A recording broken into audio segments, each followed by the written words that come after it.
नमस्ते प्रणाम भाई लोग।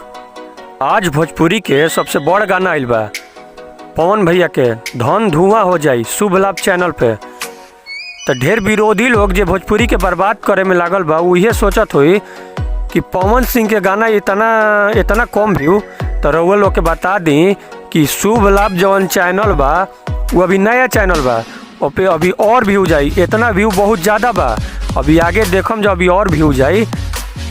कुछ यूट्यूबर के हम इहे कहम कि जे भोजपुरी के बर्बाद करता, पवन सिंह में खेसारी लाल में जे के लेके विरोध करता, आपस में लड़वावता, तो हम ओकरा के बता देतनी कि भाई लोग पवन सिंह के साथ दी जा, खेसारियो लाल के साथ दी जा, बाकी पवन सिंह के सपोर्ट करी जा। पवन सिंह एक ऐसा इंसान हवन कि जो भोजपुरी के बॉलीवुड और पंजाबी के लेवल तक लेके जा सकेलन, लेके जातो बाड़न।